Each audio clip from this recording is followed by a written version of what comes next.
Thank you, Mr. Chairman, and thank you to all the witnesses who have come out today. I appreciate all the hard work that you guys do in a very, very difficult environment. This is personal to me. I've treated for patients for 30 years, many of whom have substance disorders, and it makes their treatment for cancers and everything else exceedingly more difficult. It's also very personal to me, where I've known 9 young men, kids that were in my kids' school, church, scout troops who have died from overdose. So this is a very, very personal issue to me.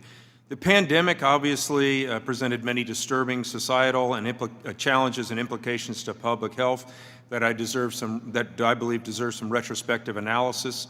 Yet, as many instances with the Biden administration, many of these crises have been self-inflicted and worsened by politically motivated decisions. The unnecessarily prolonged lockdowns brought stress, uncertainty, and isolation, which served as catalysts for suicidal ideation and substance abuse. Public health, economic and mental health deterioration driven by the isolation, the depression, and subsequent substance abuse have regrettably led to many committing suicide or accidentally overdosing. One witness pointed out that building societal structures is a good thing, and I believe in that. I believe it is beneficial. But I'll submit that this problem with societal structures will be traced back now to 1965 and the creation of the Great Society programs, where the destruction of the nuclear family started. When we closed businesses during the pandemic, schools, clinics, churches, people sunk into a very, very dark place. And sadly, political science overtook medical science and heavily exacerbated what was already a bad mental health crisis. Suicide attempts among girls aged 12 to 17 rose more than 50%. You can see the despair on the youth. You go out and look at the walls of the kids who've painted pictures for us, and you see that what was normally a happy picture oftentimes now has turned very, very sad. We need to move away from this. We need to play our part as parents and leaders of the community. You know, we as physicians took leadership in the opioid epidemic, and we stopped overprescribing of opioids. We really took a great lead in this 5 to 8 years ago. Sadly enough now, the addiction now is with illicit fentanyls, and we know that 80% now of those come across our very, very porous southern border. How do we know that? Seizures are up 134% in 2021, totaling 11,000 plus pounds, which is enough to kill every American 7 times over. But how do we know that that's not enough? We know that's not enough because 100,000 Americans died in a 12-month period. Even further, the price of fentanyl on the streets have dropped 50%. So the southern border has a very, very large part in exacerbating this crisis. Now, fentanyl is the largest killer in age 18 to 45, as multiple of my colleagues have said. Overdose deaths have increased 25% in North Carolina in this past year. We need to do something about this, and I appreciate the work that you're doing.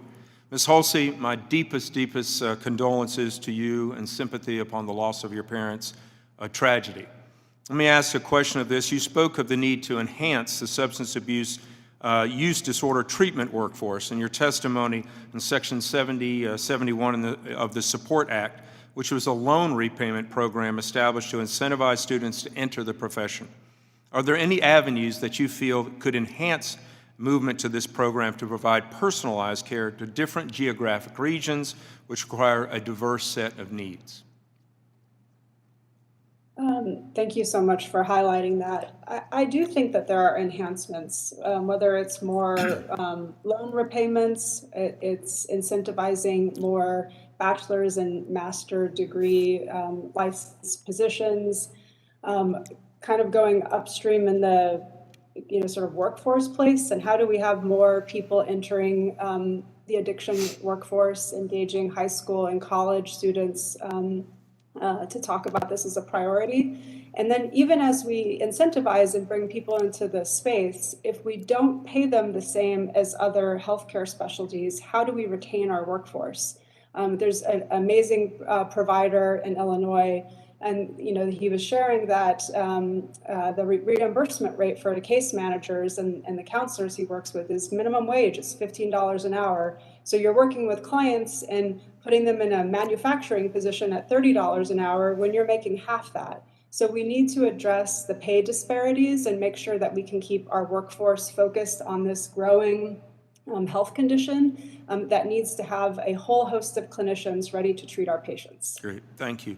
Again, I'll go back to the fact that we do need all of the armaments ready to help us in this, but I'll go back again and again and again, and I'll talk about the destruction of the nuclear family and how it's led to so many of the societal ills that we have now today.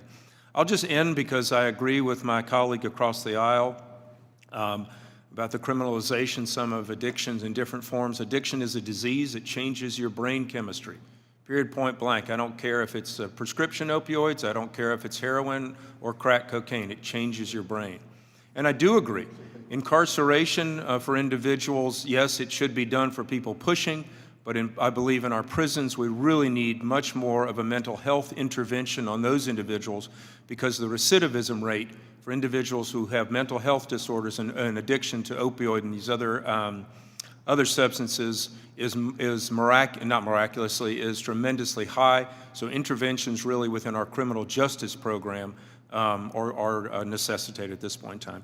Thank you, Mr. Chairman. I'll withdraw. I'll yield back.